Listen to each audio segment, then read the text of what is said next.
Are we live? I think we're live. Yeah, we're live. All right, guys. Welcome back to No Filter MMA. This is your boy BJ, and I am here to discuss a couple of the events from last night's UFC.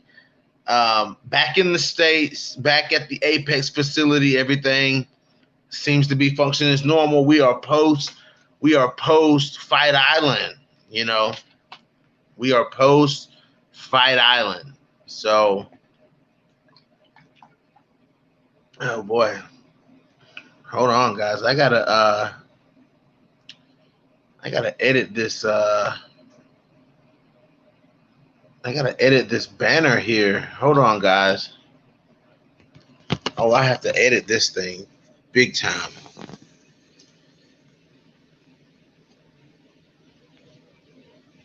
Let's see.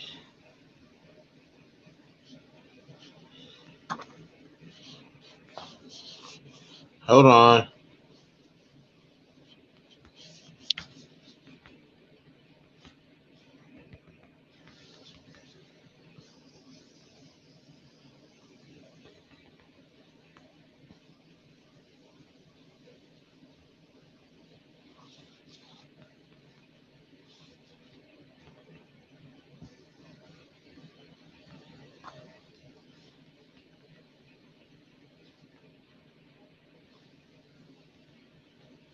Hold on, guys.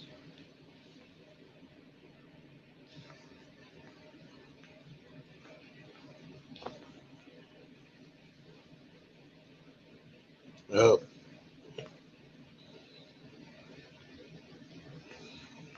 Hold on, guys. I'm trying to edit here.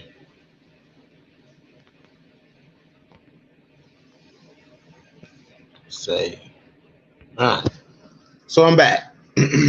All right. So Marcus Bell, what's up, man? All right. We good? Yeah. All right. We back. I had to edit the little banner that runs across right here at the bottom.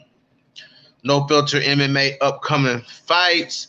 De La Rosa versus Moroz. Stipe versus DC. Rodriguez versus Magomed Sharipov. Gaethje versus Nurmagomedov. Adesanya versus Costa. Robertson versus Botello. Kunitskaya versus Stoliarenko. Let's go. Let's go. All right. Slim and MC, I'm here to listen to you drag your name through the mud some more. You have to work damn hard to outdo your previous efforts, though. Hi, Marcus. Oh, Stamina from across the pond. Throwing shade, talking junk. Now, what's up, man? How you guys doing? All right, so I'm here to do a little bit of chatting here. Let me get my live chat pulled up so I can see. I need the live chat in front of me, man. They don't have it in front of me. It has it weird. Let's see. I need it that big, though. Hold on, guys. Well, we getting ready to talk. Oh, we getting ready to talk. I'm telling you right now. We talking about that flyweight matchup from last night. That's what I want to cook about. I want to cook about this flyweight matchup last night, cause this trash. Is that your number? Is that your top contenders? First of all, second of all, I'm gonna talk about how dumb JoJo Calderwood was. I'm gonna talk about how dumb JoJo Calderwood was to take this fight. She should have never took this fight. She should have stayed. She should have waited on Valentina Shevchenko. But this is the question that I want to ask, guys. You don't dare mention Montana De La Rosa. Marcus Bell, you stop it, Marcus Bell. So, are those your top contenders to fight Valentina? Oh, I'm cooking today, baby. Like, what was Joanne Calderwood gonna do against Valentina Shevchenko? What was Joanne Calderwood? Is that what Joanne Calderwood was gonna do? Is that what she was going to do to Valentina Shevchenko? This is the best. This is the top contenders that you can put in front of Valentina Shevchenko. This is why Valentina looks as good as she does. Now, Valentina's good, don't get me wrong. But is Jennifer Maia? I mean, Jennifer Maia, I'm not taking anything away from her win, but Joanne Calderwood wasn't doing anything. She wasn't doing anything. I mean, JoJo was supposed to fight Valentina Shevchenko. What? I mean, I'm gonna let this, guys. I'm gonna let this fight be what it is, man. You guys tell me how you feel about this fight. I want to hear what y'all got to say. How did you guys feel about those being your top contenders? Those are your top contenders. Those are the ones who are supposed to be next best in line to fight Valentina Shevchenko. I'm listening. Stamina, where you at? Stamina, where you at? Well, that was it, man. Whew. With that being said, it's time. Hey, Stamina, you want to get on? Stamina, you trying to get on? You want to get on, bro? You want to get on, bro? This would be a great conversation to hear the accent come into the door here and put the input in on the topic at hand here.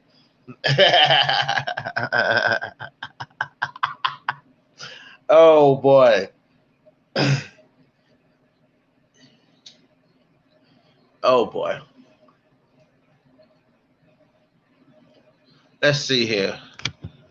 Don't call my name rude boy. You know what? Stamina. You stop it. You stop it, Stamina. You stop it. But these are your contenders, guys. Those were your contenders. Those right there, those were your contenders. Listen, man, this further pushes my point as to what I'm saying, guys. As in, these girls at the top of this. Ooh, I like the goatee today. The goatee popping. Is that the best you can get? Is that the best that the flyweight division has to offer? You ask yourselves that. I'm not going to say anything. You ask yourselves that. Is that the best that the UFC flyweight division has to offer? That fight last night? Is that the best? Is that the best? I want to hear. Where y'all at? Comment. Drop them comments. Man, I wish y'all could see my foot. My foot shaking like my grandma's foot used to shake, boy.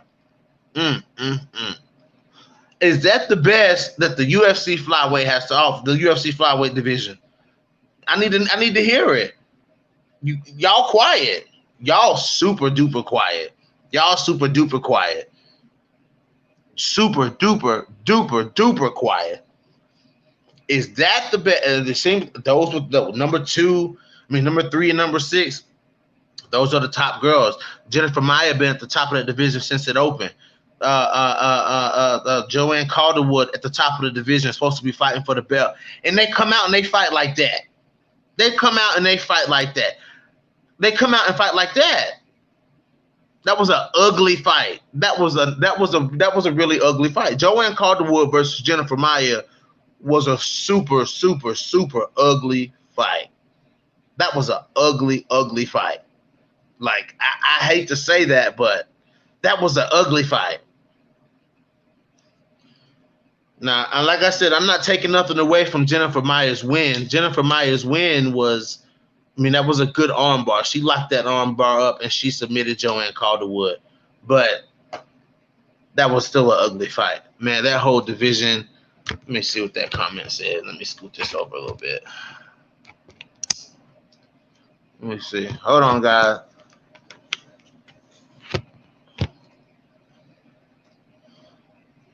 Marcus Bell. Man, that I respect that. I respect you saying that. But that was the ugliest fight of that whole division, pretty much. It was a first round finish. Yeah, it was that. But you talking about the girl who got dominated in that fight. is put in place to fight for the title. Like that was, I mean, that was awful. That's who's supposed to be fighting for the title. That's who's supposed to go in there and beat Valentina Shevchenko. That's who's supposed to have solid striking, supposed to be well-rounded with a good ground game. Joanne Calderwood. That's who. I mean, that's who we arguing. You know, who we debating on? Can she beat Valentina Shevchenko? That's who we're talking about. That's who we're talking about. Oof. Joanne Calderwood had nothing for Jennifer Maia. I mean, I'm gonna say this one more time, man. Like, Joanne Calderwood, the number one contender fighting for the belt, had nothing for Jennifer Maia. I mean, I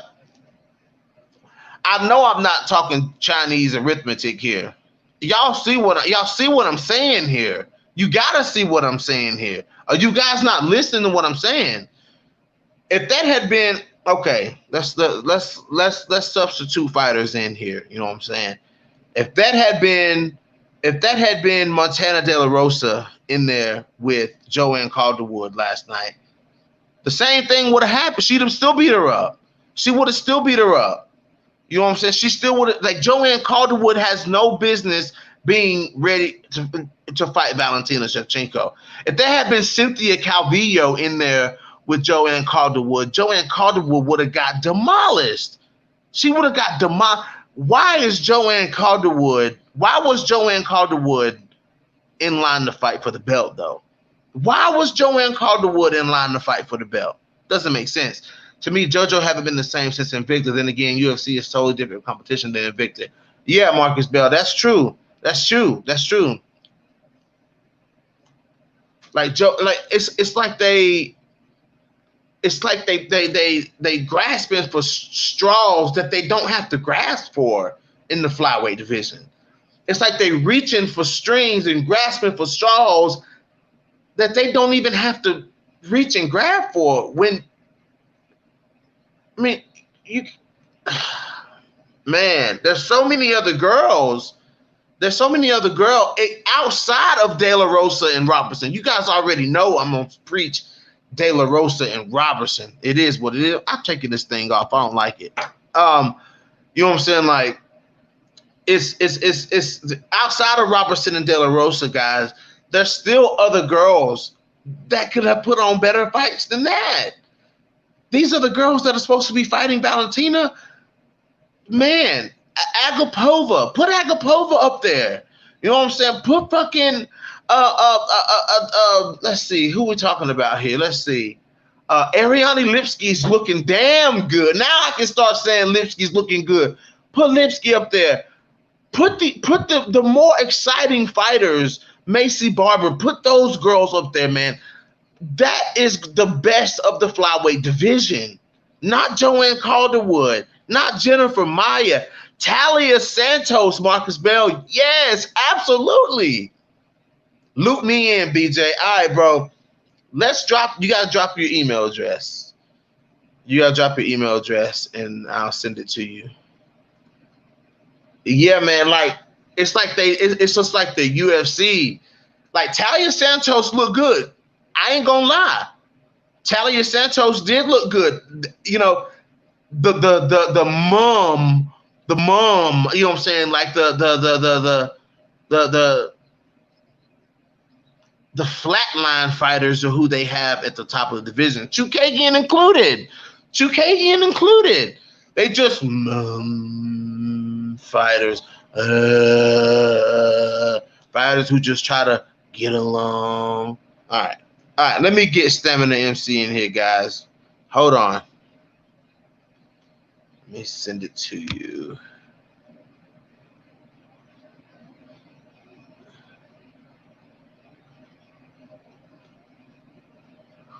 You got to start putting these guys. They just putting these boring ass fighters at the top of the division. You got to put these fighters that's going out here finishing girls. put some finishers. Can we get some finishers at the top of this division? I mean, yeah, Jennifer Maia, she got the let's see here, guys. Hold on, Stamina. Hold on, Stamina. Let me get that wrote down. DMB.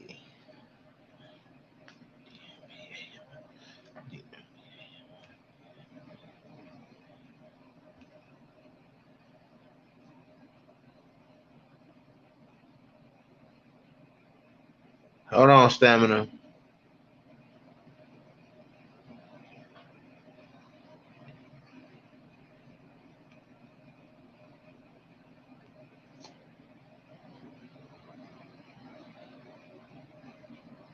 Complicated ass email address, man. Damn. Paste. All right, Stamina, you should have the link in your inbox. Yeah, man, but this is who they have no finishers. Where are the finishers? Where are the finishers at 125 pounds? Where are they? Who are they? Who are they? Okay, who are the finishers at 125 pounds? Who are the finishers?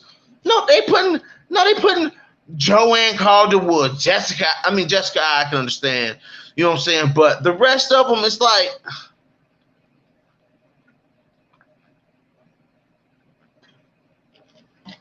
I'm back.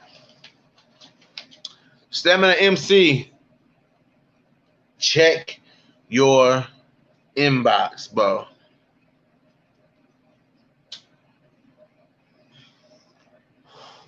Check it there. Oh God.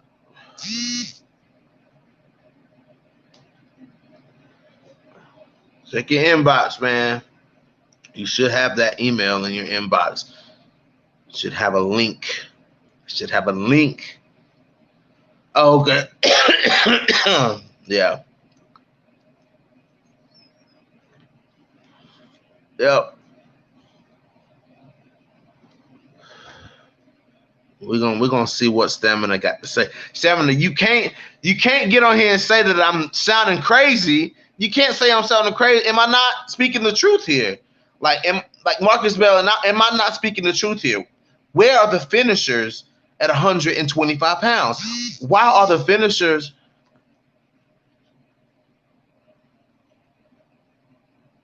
Hold on.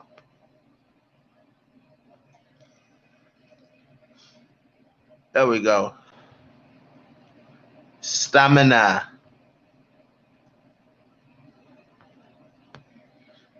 Yeah, yeah. I see you. Yeah, you're there, bro.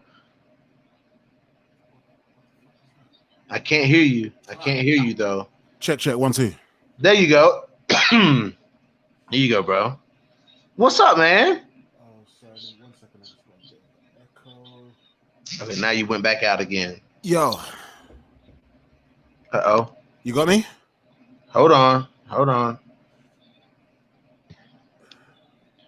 trying to figure out if that's coming from my phone or from my computer. Say something, bro.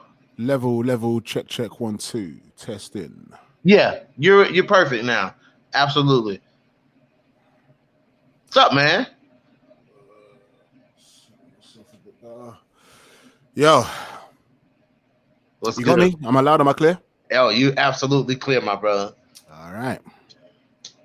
I mean, now tell me what you think, man. Now, what I'm saying, I'm not saying what you think I'm saying. What I'm saying is these fighters are born as fuck at the top of 125 pounds. If what we saw last night was supposed to be our top contenders, then all hail Valentina Shevchenko. She's gonna look amazing in her next couple of fights.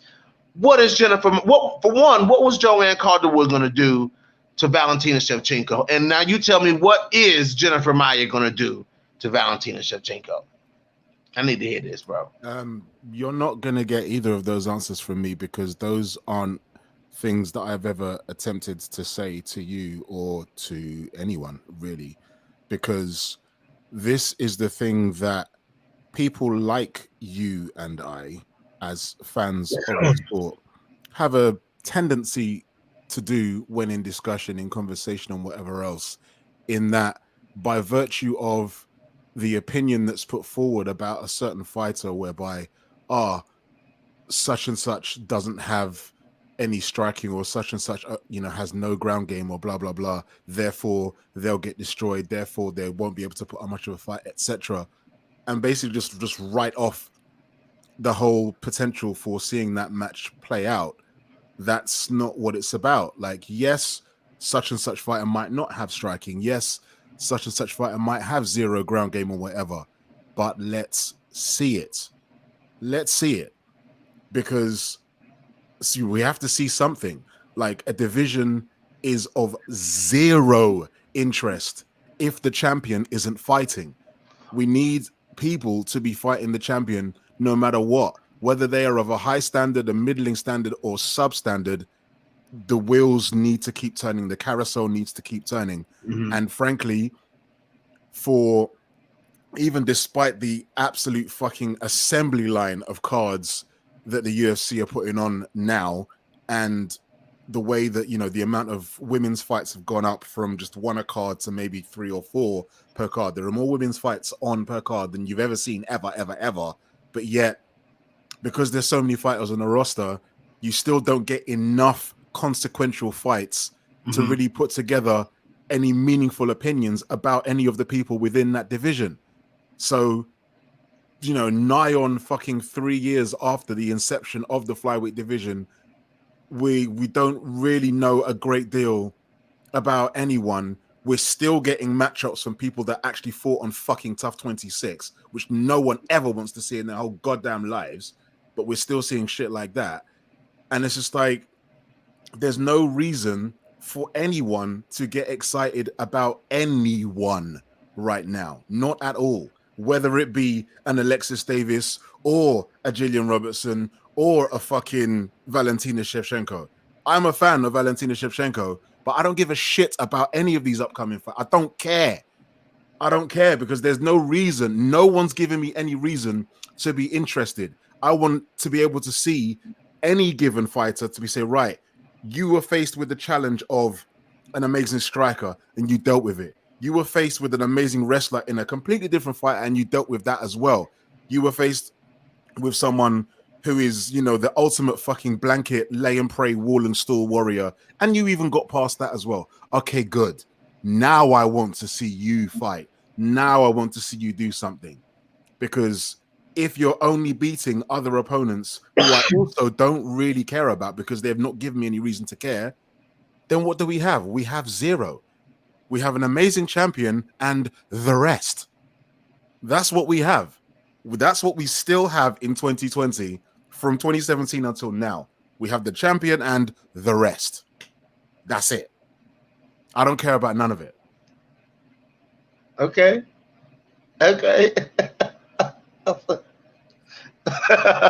Stephen the MC going in, y'all. That's how he feel. I mean, that's how that man feel, man. So what you saying is, even with the addition of like Jessica Andrade, you don't see. No. Let's be clear. Like, things like that, those are the cats that we need among the pigeons, so to speak. Oh, stamina! We need those. Stamina! Oh, we need those. We absolutely need those. Like, I wanted Jessica up there from fucking ages ago. So the fact that she's going to go there, and I hope that it's a permanent thing and not just a one-off. I hope that it's not one-off because she hasn't said, it hasn't been written that it's permanent. It's just, this is the next pairing. I hope it's permanent. Excuse me. Because that's good. The fact that Calvillo went up, that's good. The fact that Alexa Grasso went up, that's good. Like, any injection of style, of fan interest, of, potential challenges, it's necessary. Strawweight can quite easily drop a few girls and still be amazing. It'll always be the premier division of the UFC. Like, as long as it exists, even everyone's clamoring for the atom weight and blah, blah, blah. That can be good, but strawweight will always be the gold medalist. Always. Yeah. So if chicks want to go up to fly, cool. I'd rather chicks go up from straw than actually come down from bantamweight and try and kill themselves, not be able to do it, and then have to go back up. Yeah. Antonio, Jesse, Jess, I'm looking at you. So yeah, I'm all for it. You know, I'm keeping an eye on fighters like, you know, Maria Agapova and stuff like that, but it's super, super early for her. And the potential for something to happen with her, as happened with Edmund Shahbazyan last night, is super high. Like, they need to nurture that and do that the right way.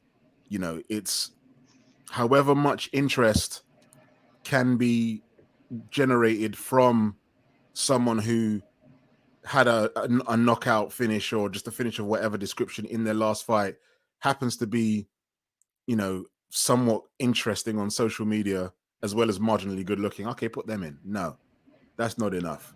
Like, if you can, all of those things are valid, but none of them transcend fight capability. And that's what we're not seeing from any of these people, whether they're good on social media, whether they're attractive, whether they have a fan following or not. None of that, all of that stuff comes second to octagon time and dominance or damage there. Where's all of that? Okay. Because we're not getting the matchups. We don't really. We're not getting the matchups. We're not getting. I don't think the matchups that are going on are the best. I don't think the matchmaking at 125 pounds is the best. Like, I'm starting to question the matchmaking at that weight class, because, you know what I'm saying? Like, I mean, if you're gonna throw somebody in, well, I mean, like, I question the Jennifer Maia, Joanne Calderwood matchup. Like, I question that matchup. No, that was last minute, though. That was last minute. She was meant to fight Viviane Araujo, but she got the Rona. So It was a last minute thing. Calderwood volunteered for that. That wasn't anyone's plan ever. Okay.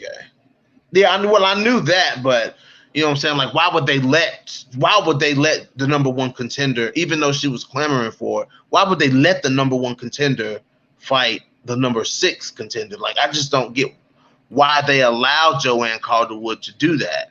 Because it's that whole thing of like employee versus independent contractor. They can do what they want. They've potentially lost the fight on the card. They need someone to do it. Like, in this global pandemic that we're in, not a lot of people are going to volunteer. Right. People live all over the world. Some of them can't travel. Some of them can't train. There's a very, very small pool of people you can call upon when things go wrong. UFC are trying to do something that they really shouldn't be doing, but they're doing a pretty good job of it, considering. So therefore, you know, the contingency plans that they would normally have, those plans are written on very small bits of paper now because they just don't have a lot of options. Yeah. And the fact that the Calderwood, you know, irrespective of where she's actually ranked, she just wanted to fight. She needed the funds. You know, she hadn't fought in 9 whole months. She's still on her 20-20 contract. Like, if I got paid the exact same amount of money that Joanne Calderwood did last September, I'd be running out of money now too. So I would definitely take something if it was offered to me, because remember, the UFC have to offer you fights. You can't ask for them. So if she didn't take that one, when would the next one come? No one knows when Valentina is going to heal. Valentina doesn't know when Valentina is going to heal. So the idea that, you know, because the UFC schedule is more or less done into like the end of October already. So even if Valentina was healthy now, unless they're going to shuffle her into some co-main or co-main type thing, she's not fighting before November. So if Joanne fought in September of 2019 and doesn't fight again until November of 2020, she'll be broke. She'll be fucking broke. And furthermore, it being a pandemic and whatever else, I don't care how much you want to beat your chest and whatever else. The amount of training that you're going to be able to do within that time is not going to be as good as it otherwise would be. And the idea that you would be like a year and change since your last fight going into a title fight, that's not a good look at all. That's not a good look at all. I don't like that. You know, I don't really like.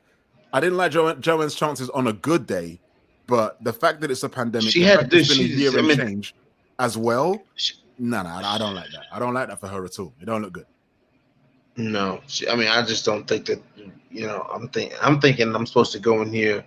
I was expecting to see a pretty dominant performance by Joanne Calderwood last night. I really was, man, just because I'm like, okay, she seems more ready than anything. You know what I'm saying? She took the risk. She must feel super confident that she can beat Jennifer Maia, man. And then Jennifer Maia goes out there and dominates her and finishes her, man. I mean, it wasn't anything. You know, maybe I'm underestimating Jennifer Maia. No, you're right. But like, dude, what you got to think of is all of these women have to believe that they can beat all of these women. Absolutely. They're in the top tier organization on the planet. They have to believe that they can do it. If they believe that they can be a champion, they're going to need to fight all of these women anyway. It makes no odds whether they fight them now or later. You're going to have to fight them all. Right. Absolutely. So do it. Have the fucking fight. You know, absent context and any other circumstances and whatever, it's all the same shit. Yeah, fight them. You have to believe you can beat her. Okay, you didn't train for her. Okay, you didn't watch a lot of film and whatever else, but this isn't your first rodeo. You've been in the country. You've been in the company for several years now. You know how this shit works. Like, you should really be taking notes on all of these chicks, especially the ones in the top 10. You should be. Right. And now that there is a pandemic, you need to be doubly aware and alert because shit can change on a dime. So, well, let me ask you this, Damon. Let me ask you this. So now you have all these new additions coming in at 125 pounds. You have a lot of girls. You have Jessica Andrade. You have a few. I mean, think about it. Jessica Andrade. You have Alexa Grasso. You have now Cynthia Calvillo. You know what I'm saying? You have a lot of competition ejected into 125 pounds. How do you feel those girls stack up against the Chukagians, the Eyes, you know, the Barbers? You got to think about Macy Barber. Macy Barber is due for a comeback anytime now. Macy Barber. You know what I'm saying? And then as you go down, the De La Rosas. How do you think these two waves of flyweights, you know, the girls who are already there versus the girls that are coming in, how do you feel that competition stacks up against each other? I mean, and the Adarujos is too. You know, you got to throw Viviane Adarujo in there as well. I mean, it's definitely interesting to me. There's no way for me to say anything bad about it. It's because there looks to be a lot of untapped potential there. And, you know, and the issue that I've always had with you specifically, as long as we've been having these kind of conversations, is that I don't see enough of anything in any of these chicks to be like, yeah, I am team this chick and I'm riding with her to the roof. So you don't understand what I see in Jillian Robertson. As dominant of a fighter as Jillian Robertson is, you question why I think that she has the potential to be the champion of the division. You question that. I don't see, you know, you're saying you're in one way you're saying, okay, I'm looking for a fighter who dominates. I'm looking for a fighter who gets the job done. You know what I'm saying? Who faces adversity and gets the job done. And it's like you're describing Jillian Robertson and you question why I push her to the way that I push her. Like, look at her fights. Look at her fights. That's all you have to do is look at her fights. I've watched them all. And so what's the issue? The issue is that, like, the deficit that she has is widely known, and I want to see her either win fights that she on paper is not supposed to win, or to win fights in ways that no one expects her to. even though no one really had much of an opinion on the way in, the fact that she was able to beat Sarah Frota by TKO, that was interesting because no one expected that out of Jillian. And no one gave a shit about Sarah Frota, but the fact that she's just so fucking big, it's just like, okay, what's this tiny little Jillian going to do with Sarah? And the fact that she TKO'd her, that was interesting because no one saw that coming. I want that. Like, I value that more than most of Jillian's wins because that tells me how she's actually prepared to think outside of the box and not to actually play to the one super strength that she has. She actually put her superpower to the side and still won. That's interesting to me. That's what I want to see from fighters. So you weren't surprised at the result of the Courtney Casey fight because that was supposed to be a gimme fight for Courtney Casey. That was supposed to be a gimme. Let me give you this. This was the UFC saying we're going to give you an easy opponent in Jillian Robertson. I'm like, okay, wait a second here. Courtney Casey is good, but she's not going to beat Jillian Robertson. Come on, man. Jillian Robertson, if it's one thing that Jillian Robertson has now at this stage in her UFC career, if it's one thing that it's UFC experience, it's octagon time. Jillian Robertson, you have to think about this. She's no longer a newbie. She's had too many fucking fights in the UFC to be considered a newbie. You know what I'm saying? Mm-hmm. You know what I'm saying? Jillian Robertson has had an incredible run in the UFC. You know what I'm saying? So, okay, let's see. Marcus Bell says Jillian couldn't beat Macy Barber, and that's your first answer. She lost to Maida Bueno Silva, too. Look what happened to those girls in their very next fights. They both got their asses kicked. It is what it is. Some of the best lose. I'm not going to – it's hard. Hold on, Stamina, 1 second. And I've said many times over, Macy Barber has the power to put any flyweight in that division, including Valentina Shevchenko, away. Macy Barber has that one-hitter quitter power. So to see her go out there and to see big-ass bantamweight-looking Macy Barber stuff a takedown from Jillian Robertson and catch Jillian with a big shot is not super surprising. That's not surprising. So y'all can't really dangle that Macy Barber win over Jillian Robertson. You know what I'm saying? Look at what Jillian Robertson did well in that fight. She did great. Look how she come back from that fight. Look at her last fight. You know what I'm saying? Anyway, go ahead, Stamina. I mean, I personally didn't really want to talk about the Macy Barber thing too much, but seeing as it's been brought up yet again, like the thing with that fight, the way it played out, the outcome was that we all knew on the way in that one of two things was going to happen. Right. Either Jillian was going to get punched up or Macy was going to get pretzeled. Those were the only two options. Right. Because Macy's superpower is her strength and Jillian's superpower is her jits. You're not going to see those girls wrestle. There's not going to be clinch game and tie plum in that fight. No, there isn't. Right. Those girls don't do that shit. So it's only one of those two things that was going to happen. And so the thing that was frustrating for me, not like disappointing, but just mildly frustrating, was that you know exactly the kind of shit that Macy's going to do because her striking is pretty academic. It's pretty fundamental. Yeah. It's not above average. It does what it needs to do. It's functional. It will get the job done. You know what I mean? It's not particularly clean or particularly crisp or particularly sharp. but if it lands, then you're going to start seeing birds. Like that's what it is. Right. Therefore, if you know that on the way in, you only really have to do one thing, and that's just stay the fuck out of this girl's range. Either be too far or be in close. And then you've just neutralized her weapon. Macy doesn't have kicks. Macy doesn't have knees. She's just got very, very basic boxing. So the idea that despite knowing that Jillian still got punched up, knowing that was the only way that she was going to lose, that was just a little bit like, oh, God damn it. Like, the lack of prep on that part just annoyed me a little bit. It's like, because believe me, I did not want Macy Barber to win. I really didn't. Yeah, nobody did. I don't think anybody wanted her to win. People so that day I was just like, And Jillian Robertson wants that fight back. She wants that fight, and she said it. She said it many times. George Page in the building. Jillian Robertson wants that fight. She wants to get that fight back with Macy Barber because Jillian Robertson believes in herself so much that she can go ahead and she believes she can beat the best girls in the world. And she said it over and over again. And her tenacity, man, for me, that's what put me on Team Jillian Robertson.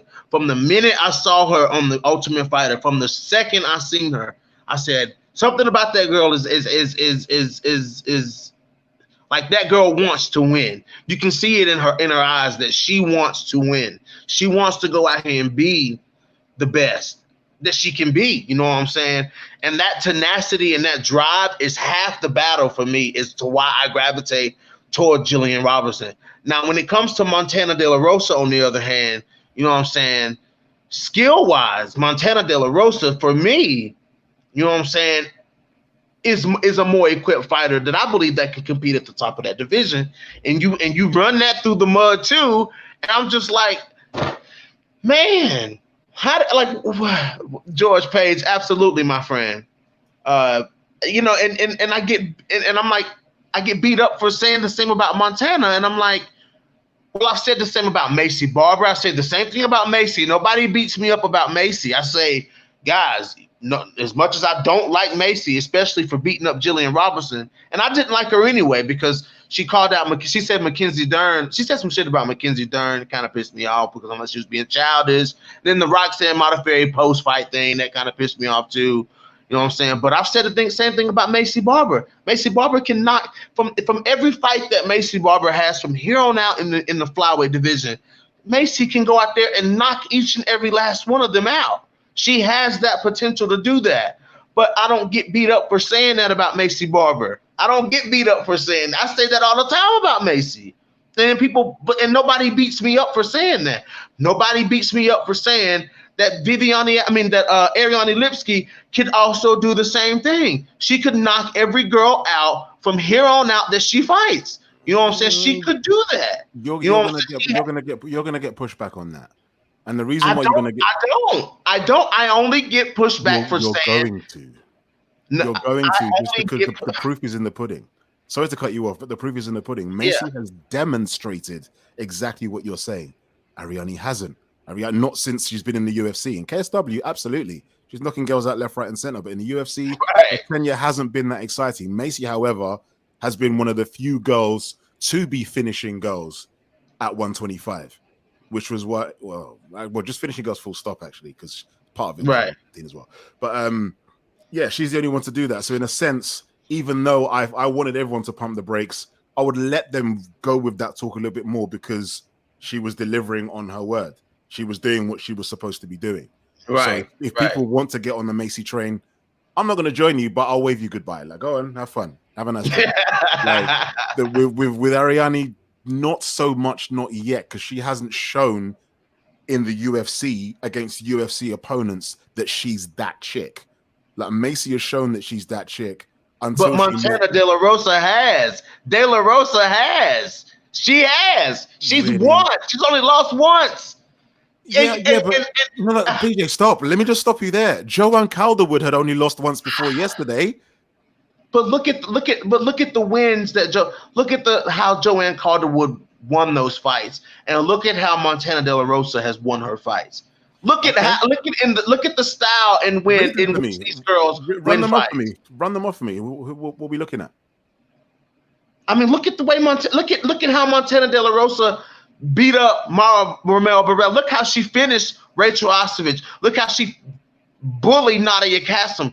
You gotta look at how these girls fight. Look how she stood and went toe-to-toe with Andrea Lee. You know what I'm saying? Stood and went toe-to-toe with Angela Lee. You don't see, I mean, when you look at Joanne Calderwood, what exciting fights do you have you seen of Joanne Calderwood at 125 pounds? What fight had you like? I said to you at the start, I'm not going to argue for Joanne Calderwood. I'm not here to do that.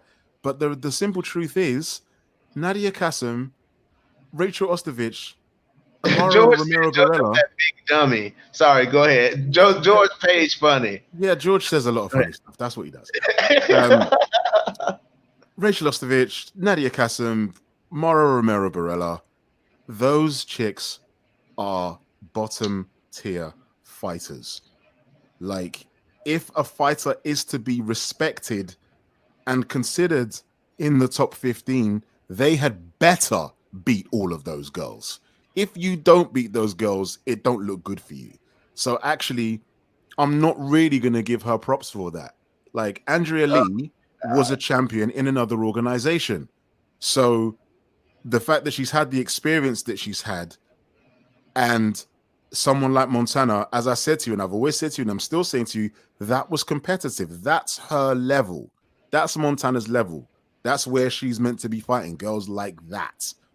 So Montana is not low tier, but she's not top tier. She's middle tier, just like Andrea is, because that was competitive. If the result had gone the other way, I wouldn't be mad. It was a competitive fight. It was back and forth. There was no dominance. There was no crazy damage on either fighter's part. That's what it is. So, I'm not going to sit here and disrespect Montana. I never have done that, and if I do that, then you should pull me up on that straight away, because I don't know what I'm talking about. I don't ever intend to do that. Like, that's not what this is. Like, Montana's okay. She's cool. I just want to see some more from her before I actually get on her respective train and wave goodbye to whoever else. I can't be on her train yet. I haven't seen enough. You're supposed to beat all those girls that she beat. If she'd have beat Andrea Lee, that would have been her most credible win. Right. So, yeah, I'm still looking. I'm not done with her. I'm not like, yeah, fuck that chick. I'm still watching. Yeah. Let's see. Yeah. Telling you, man, I see a lot of wins for Montana De La Rosa at 125 pounds. Joanne Calderwood, if Joanne Calderwood was in there with De La Rosa last night, she'd have got beat up, bro. She'd have got beat up. She'd have got beat up if she was in there with De La Rosa last night. Straight up. I'm just looking like, when I see these girls fight at 125, I'm just looking, I'm like, man, these girls beat these girls. Like, I want to see that other wave fight this wave that's up at the top right now. I want to see that younger wave go head to head with that older wave, the Chukagians, the Eyes, the Lauren Murphys. I want to see those fights, man. Those are the fights I want to see to prove. We're ready to know what's what. Yeah. If Valentina is at the top of this division, if it's let's go with the narrative that it's Valentina and everybody else. You know what I'm saying? If it's Valentina and everybody else, there's got to be somebody at the top of everybody else. You know what I'm saying? Absolutely.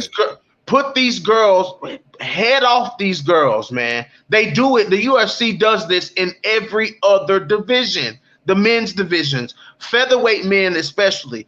You had Brian Ortega versus Clay Guida. Just for example, you have Frankie Edgar versus Yair Rodriguez. You have the old wave going head to head with the new wave. Now you have, look at the top of the featherweight division. Max Holloway is out. He lost twice to Volkanovski. You have Yair Rodriguez, Zabit Magomedsharipov. You have these guys now at the top of the division because they took out those old heads. They cleared them out, Volkanovski included. You know what I'm saying?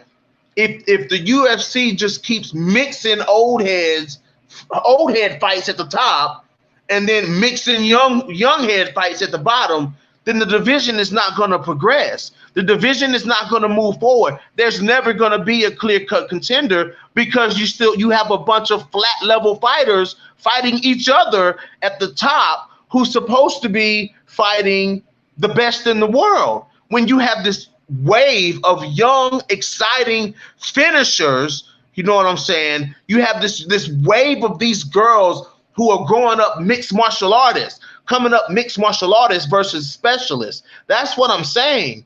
These fighters are not the same as what Valentina is part of the old wave. Valentina is a specialist who has become well-rounded. She's great at what she does, but you have fighters like De La Rosa and fighters like Macy Barber coming up as mixed martial artists. You know what I'm saying?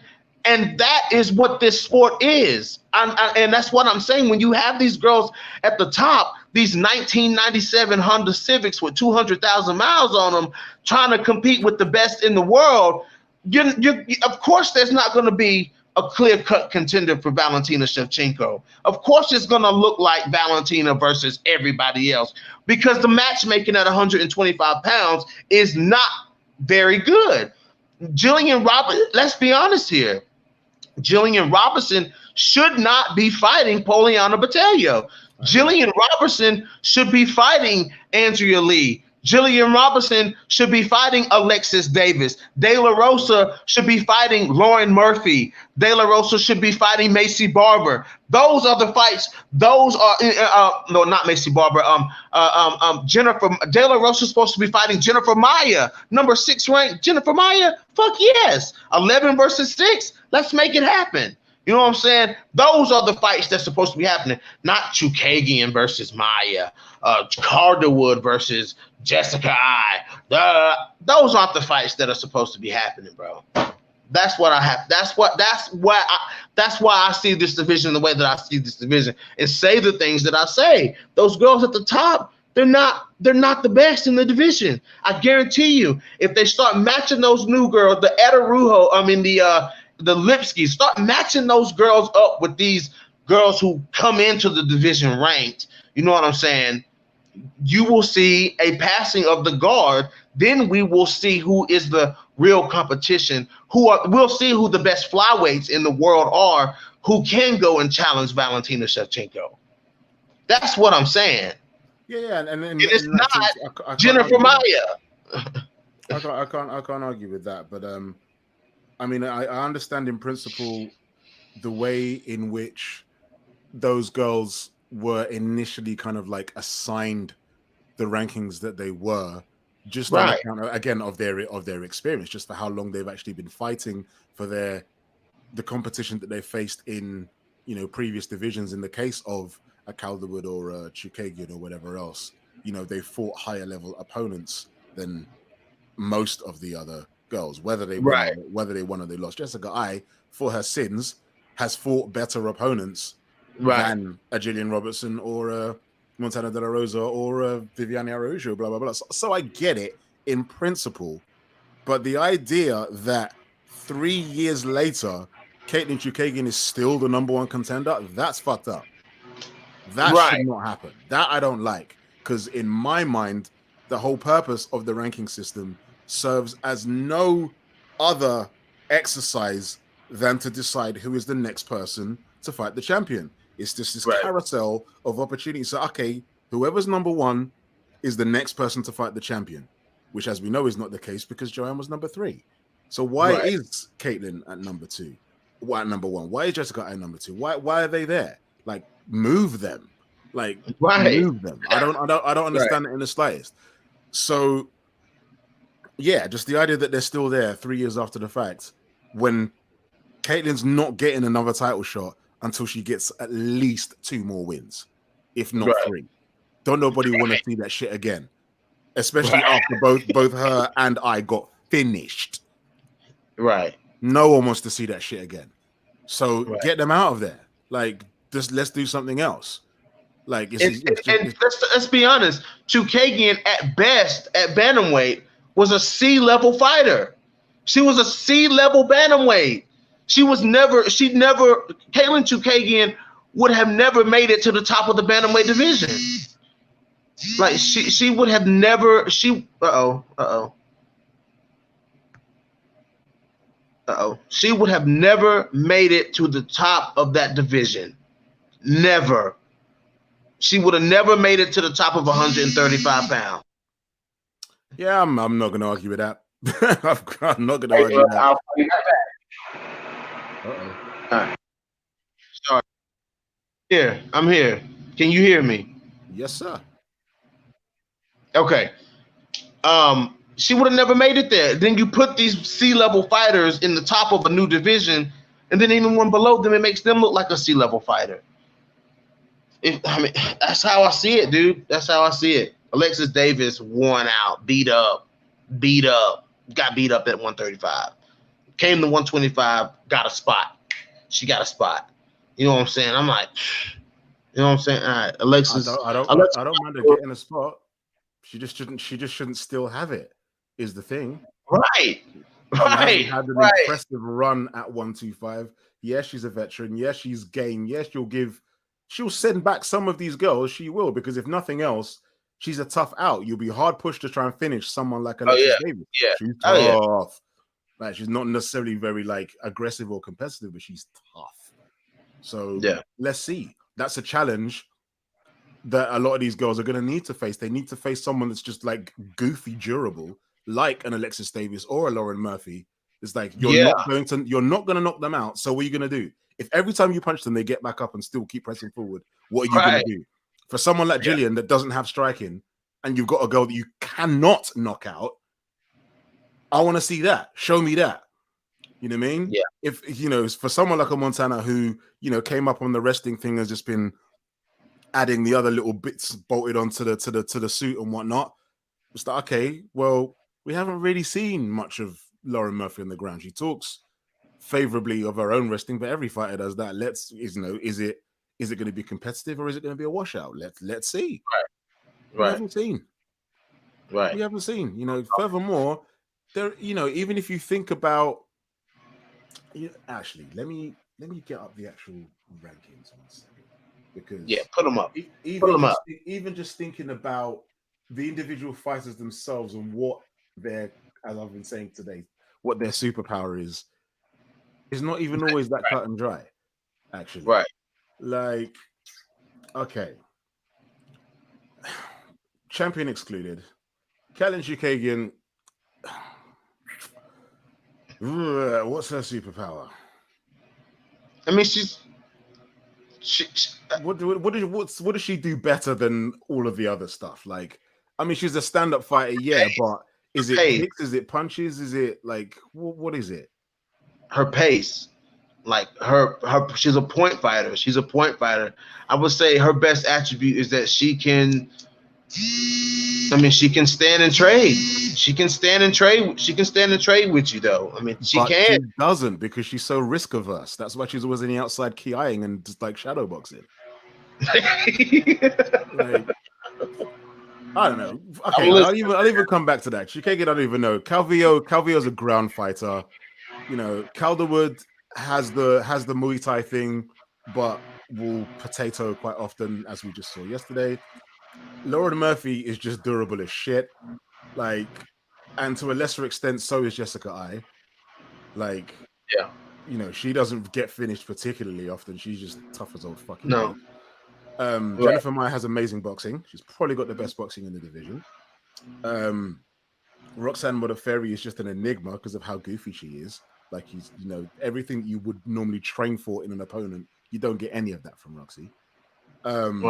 Viviani is quick and is explosive, though the tank has a bit of a question mark to it.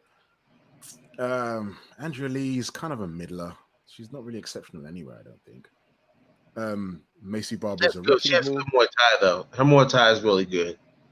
Oh, okay. I won't argue with that then. Okay, Macy Barber is a wrecking ball. She's her thing is the hands. Alexis Davis, also durable. Montana De La Rosa, for now, her wrestling is her superpower. Ashev, again, the Muay Thai ground game, question mark. Ji-Yeon Kim, stand-up fighter, ground game, question mark. Jillian Robertson, ground game, stand-up, question mark.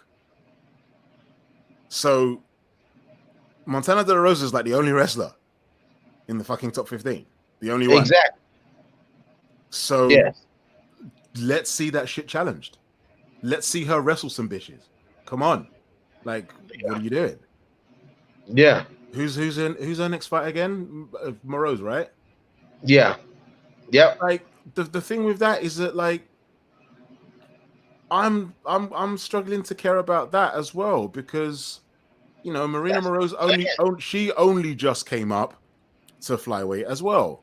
So, and she wasn't doing that good at strawweight. So it's not even like oh yeah, like now she's got this extra bit of weight and she doesn't need to be running 20 miles a day and she can actually just train instead. We're gonna see some serious shit. I don't know. I've got no reason to be confident that will be the case. So whether Montana beats Marina Moreau's or not, we're no closer to learning how good Montana is. It doesn't do anything.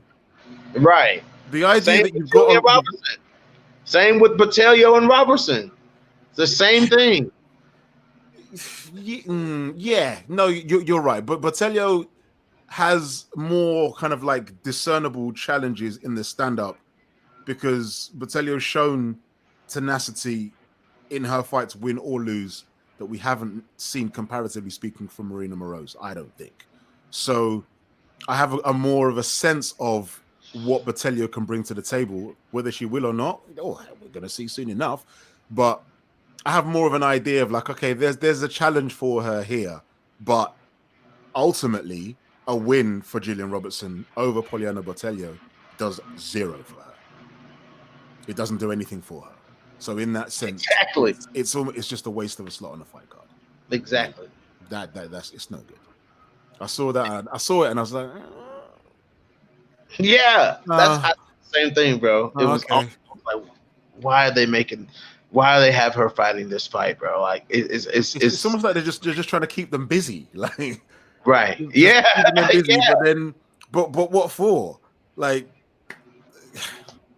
I don't know, man. You see what I mean? I don't know. Do you see where I'm coming from now? You kind of see where I'm coming from. Like that's what I'm saying. But anyways, yeah, but I do want to ask you. It's the matchmaking thing rather than the actual like capability or competency of the fighters themselves.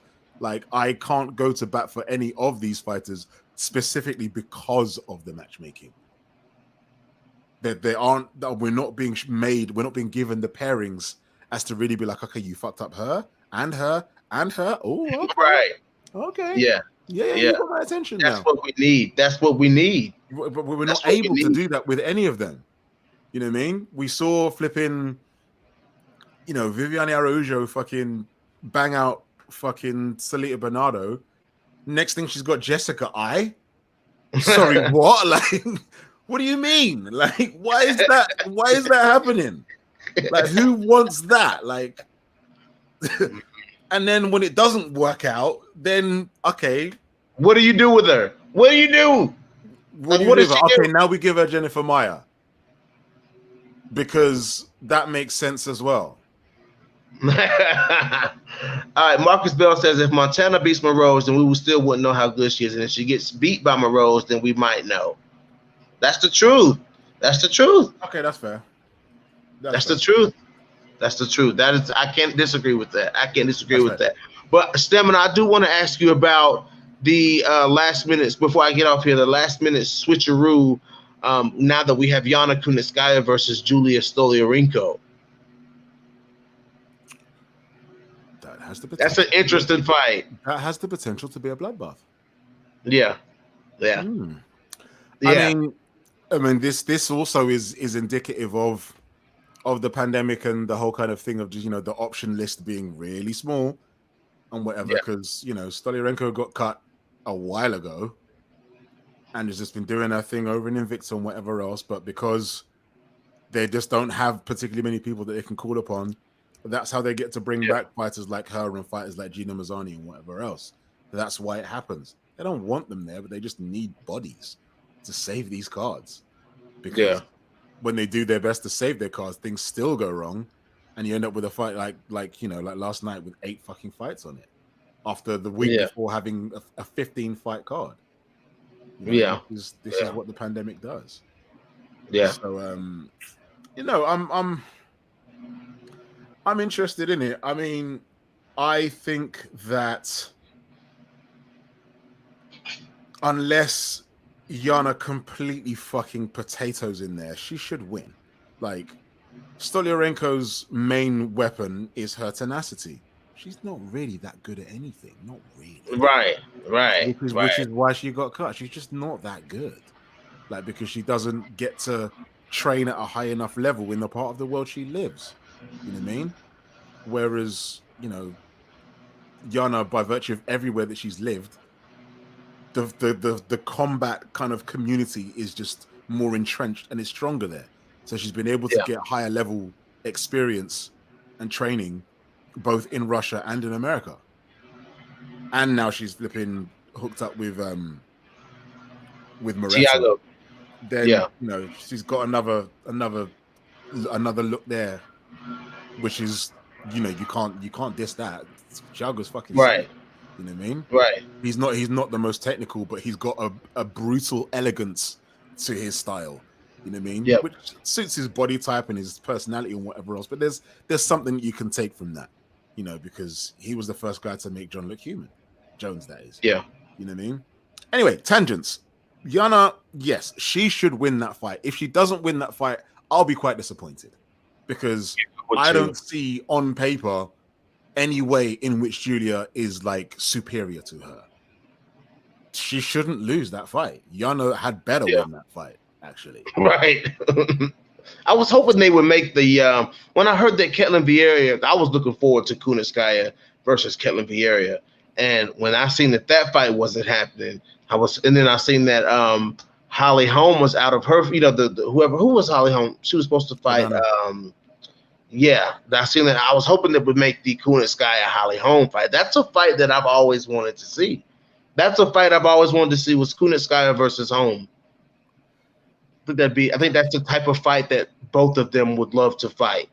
You know what I'm saying? Yeah. Even though Kunitskaya loves to clinch and she loves to grapple, you know what I'm saying? I think that Kunitskaya and Holm would fight each other's fight. Yeah, my only concern with a pairing like that would just be that it just ends up being a bit of a stalemate. Yeah. That's my only with that. Like the potential for what it could be versus what it'll actually be is so wide. In terms of, it could be super competitive or it could just be really standoffish, like a chess match. Like, it could be good, or it could just be like a battle of the blondies. Like, who knows? It could be, man. Yeah, you're right. George Pace says you guys hear Deanna Bennett is fighting Liz Carmouche. Ooh.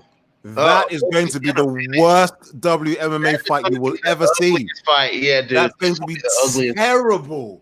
I read that yesterday. I was just like, oh my god, that's going to be so bad.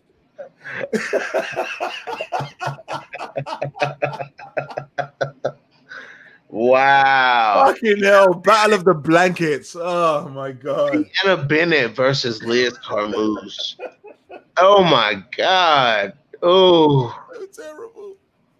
Oh boy, that's hard. That's hard. I might make myself watch it though, Yeah, I'm gonna have to watch it now. I'm gonna have to watch it, but that's pretty bad. So bad. Oh man, that's pretty bad. Yeah, that's pretty bad. Ouch. So I'm guessing that Liz Carmouche signed. I haven't really heard much about it since she got cut. I guess she didn't go to Bellator. At one moment, she was calling out Alima Lay, wasn't she? No, Liz is at Bellator. She is. Is that where Deanna Bennett's at? I thought Deanna Bennett was at Invicta. Yeah, she got signed to Bellator. The announcement was made last week. It's a new thing. Oh, new, super new. Huh? Because Deanna wasn't doing very well in Invicta either. So yeah, I'm actually surprised that Bellator even bothered with her because it's not like she's a fan favorite. It's not like she's marketable. It's not like she's a winner. I don't know. Like Deanna Bennett, she was whatever from Tough. She was just like whatever. Cool personality, mad as a box of frogs, but she's not a very good fighter. Yeah, she's not. And she wants to. Liz Carmouche wants to fight Alima Lay. That's not a good stylistic matchup for Liz Carmouche, man. I don't think it is. I don't think Alima Lay is the best matchup for Liz Carmouche. Alima Lay is a bull, man. She's probably as strong as Liz Carmouche. Alima Lay is incredibly strong for a flyweight.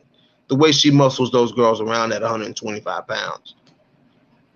Yeah, that's because Alima cuts a lot of weight to 125. She's a big girl. Say what? I said she's a big girl, man. That Hawaiian bloodline. They come sturdy, man. They come mad sturdy. She's a bull, dude. Yeah, she's a little bull. Liz Carmouche's chances at 125 pounds over there, man, it's not the best. they've got some good flyweights over there, man. Alejandro Law, Juliana Vasquez, Beta Arteaga, Valerie Laternio. I mean, those were some solid. Kate Jackson is even a solid flyweight. You know what I'm saying? So, I mean, I'm only really concerned with Velasquez and Arteaga from those names. I think she'd make short work of Letourneau, and I think she'd make short work of Jackson.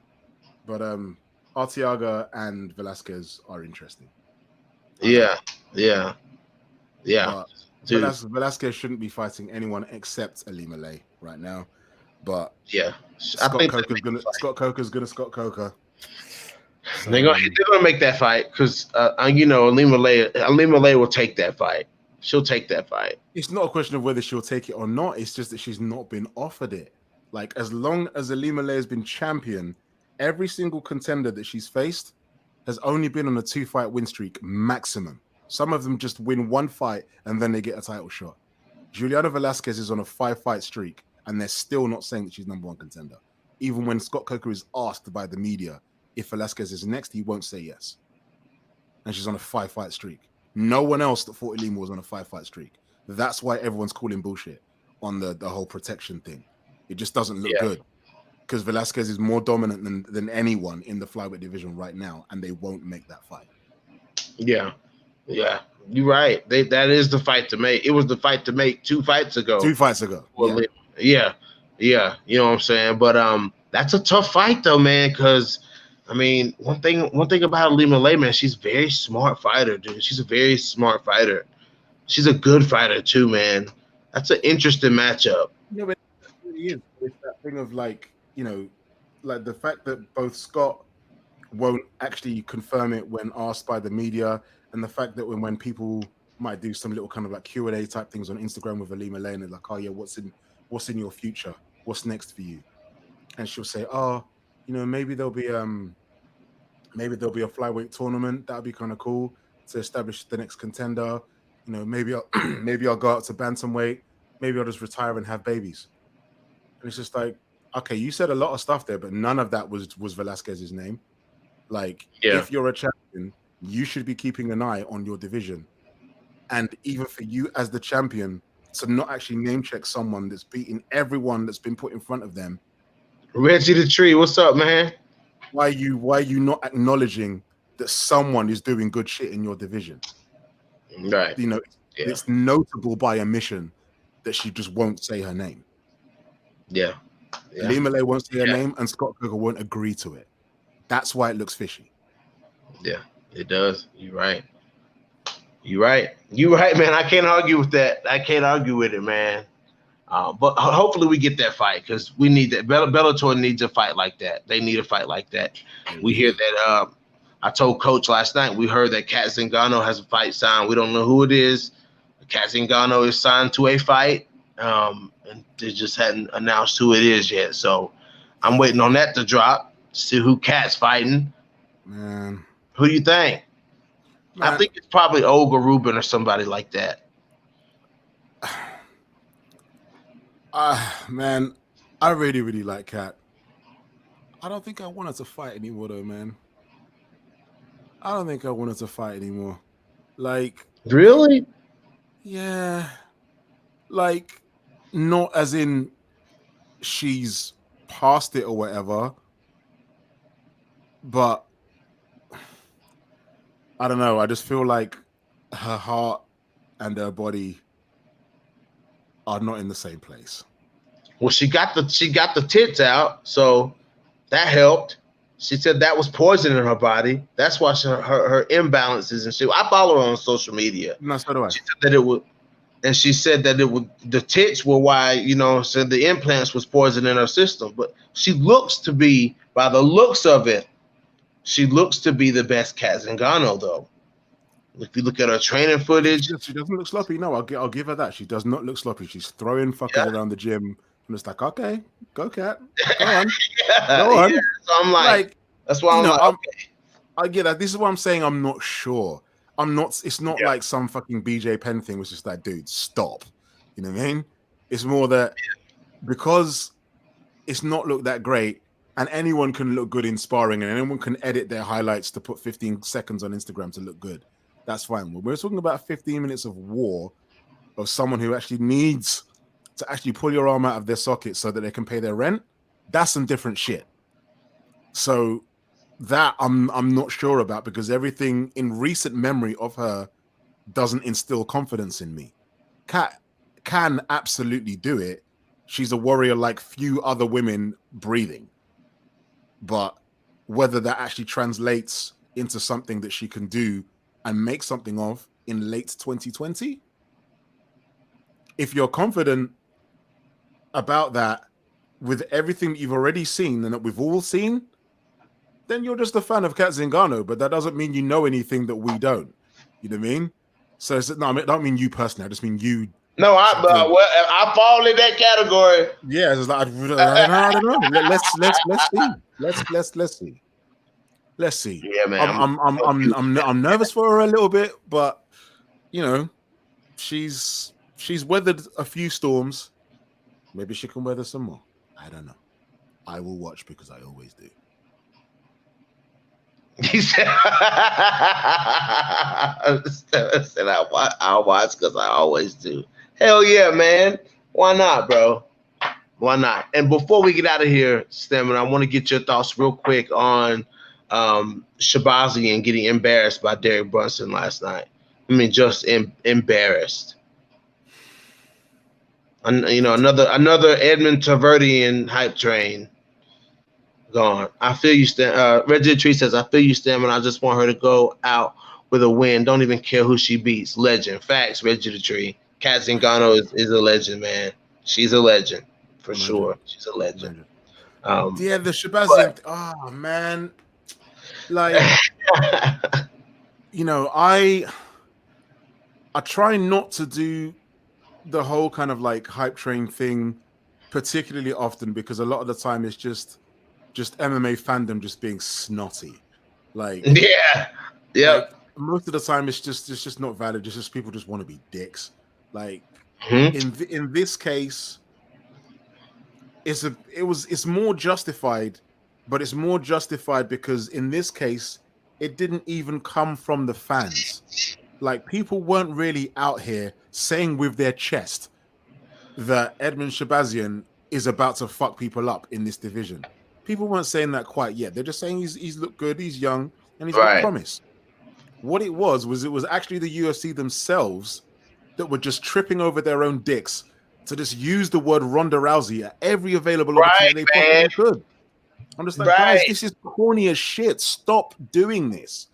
Like, people in 2020 don't care about Ronda Rousey anymore. We don't give a fuck. Like, it's been a minute since she was gone now. Leave her. Let her be. Right. Excuse me. So in that sense, I think they almost set him up for failure in that way, because the idea that you're talking more about who he's with rather than who he is. Right. It's just like, well, okay, so did Derek Brunson just beat up Ronda Rousey last night? Is that what happened via proxy? Like, is that what? It's just, that's what happened, bro. You guys are corny, man. Stop doing that. Like, stop doing that. So, yeah, I don't know. So in that sense, I don't know that he was embarrassed, but I think the company should be embarrassed. Like, I'm not writing him off just yet. I don't know whether it was an adrenaline dump, whether the main event bright lights were actually just a little bit too bright. He'd never been out of the first round. Sure, but him having never been out of the first round doesn't always mean that that's all he's capable of. We know that to be the case because we saw that with, like, Johnny Walker. Same with him. Yeah. Knockout. Then as soon as he got into round two for a change, you know? Right. So while it most of the time that's what it means, we can't take it as a given that that's what it means, because that's what people are. Derek Lewis, for example. Derek Lewis is a guy who will knock out people in the first round, and he will definitely slow down over time, but he still managed to fuck up fucking Volkov in the last 10 seconds of round 3. Fuck him up. So you just don't know. You know, that is like the dictionary definition of a Hail Mary, but he did it. He did it. So You can't take that away from me. He did it. Most fighters won't be able to do that. He did what he needed to do. So I'm not mad at it. So yeah, I'm not. Once too. Yeah, so I'm not going to say that Shahbazyan's washed and, give him someone outside the rankings from now on. Fuck that. No. I'm not writing him off yet. It might just be that the enormity of the spectacle was too much for him. I don't know. And I can't know. And no one can know from that. Like, Brunson ain't no dickhead. Like, Brunson has only lost to the fucking best fighters in the world. Yes. So, frankly, Shahbazyan should not have won that fight. Brunson's not a prick. Like, he's not. Like, he's sloppy, but he's nobody's fool. You can't take him for some idiot in there and just expect to just walk through him. You can't. So, George Page said, remember when Black Beast beat up Ronda's husband? Yeah, Travis Brown, man. That was bad. That was bad. But people are saying the same thing about the cardio when it comes to Costa versus Adesanya. But I'm just like, man, Costa may fade in the later rounds, but Adesanya got to get through that first and second, third round with Paulo Costa, man. I mean, Paulo Costa is an absolute fucking killer, and I don't think Israel Adesanya can survive an onslaught from Paulo Costa. I don't think he can stand and stand and trade on the feet with Paulo. Paulo's going to put him out. I don't think he needs Paulo Costa is going to put him out. It's entirely possible. It's entirely possible. I don't think that it's a given though, because for the amount of fights that Israel Adesanya has had as a professional, whether it be in MMA or in kickboxing or K1 or whatever else, like for the weight class that he's in and his body type, most people in who will be across the cage from him are going to be trending towards Costa. Most people that Israel's going to fight are not going to be built like he is. You know what I mean? Yeah. So in terms of the power and in terms of the speed, he will have seen stuff like that several times before. Like, Costa is extremely powerful. He's quick. He's not like crazy quick, but he's above average in terms of his speed. His accuracy, however, that's where his belt comes undone, because Israel will exploit anyone's accuracy, because that's basically what he does. He makes people miss. So people who are able to be exploited in that way, if he's on his job, then he can just make him throw air balls for the first 2 rounds and slow him down in that sense. The reason why I believe, maybe he'll say different, but the reason why I believe that Gastelum was able to hit Izzy as much as he did was for that exact same reason, because the kind of frame that Gastelum has and his fight style as well is not really conducive to opponents that Israel would have seen before. So yeah, of course, Eugene and the crew can game plan and whatever else to a certain extent, but there's something to be said for real world, real time experience. Like, Gastelum really isn't a middleweight. He's a tweener. He should be like a 175, kind of like, fucking super lightweight type shit, you know what I mean? Or super welterweight sort of thing. But, so I believe that he got caught with things way more than he should have because of just how unorthodox the Gastelum kind of like problem was for him. So I say all I'm kind of rambling a little bit, I'm sorry, but all I ultimately want to say is I think that which Costa brings to the table on paper is something. We back. Sorry. Yeah, you disappeared for a bit. You went for a bit, but I just assumed you could still hear me. Sorry. You still got me? Oh. No, you're just staring at the screen blank. Hold on, I can't hear you. Okay. Testing. 1, 2, 3. Level. Check.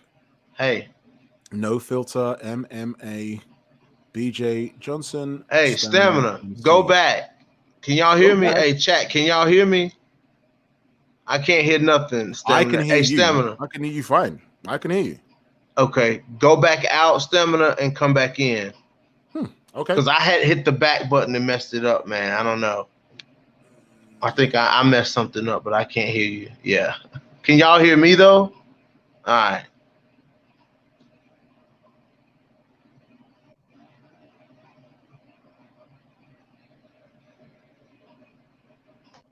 I did something. All right, let me put Stamina back in here. Okay, can you hear me, Stamina? Oh, I can't hear you though, bro. Oh man. Say something. Testing. Okay, 1, 2, there we 3. go. I Okay. hear you now, bro. My bad. No, it's good. Unfortunately, we get UBJ. You know what? That can't be anybody but John from Bloody Canvas, guys. My boy Ant would never say things like that, so that has to be John. Well, but yeah, Stamina, what were you saying? Back to the Paulo Costa Izzy thing. What were you saying, bro? Oh yeah, only that, on paper, that which Costa brings to the table, Israel should have seen that plenty of times before. Just fighters that are just going to be, constant forward pressure coming to take your head off. Like again, there's not really a lot of nuance or technical proficiency to that which Costa does. He's not an outright brawler in the way that someone like a fucking Jessica Andrade is, but he is a bit of a slugger. Like there's not Yeah, really too much like technique or kind of subtlety to his right. striking. He's not much of a feinter. He's not much of a slip and rip guy. He's not much of a head movement sort of guy. He's just gonna punch. You know what I mean? So in that sense, unless he's going to do what Jessica Andrade did and just, as soon as the bell goes for round one, all of a sudden he's got head movement and he's showing some completely different looks that you've never seen before. You'll be like, who the fuck is this guy? Like, Right. who's this person? Like, that might be the best thing that Costa could do for himself, to be honest, and just come in there with a look that no one's ever seen before. Because Jessica fucked Rose up with all of that in terms of like just Right. what's all this jaunty, herky jerky shit? Like it's like, okay, where are you? What do you, Yeah. Yeah. if he can do that, then it gets all of a sudden really interesting. I think that the way Costa is now is going to be extremely easy to prepare for. Anyone can make mistakes, but on paper, this isn't a particularly difficult puzzle for him to solve.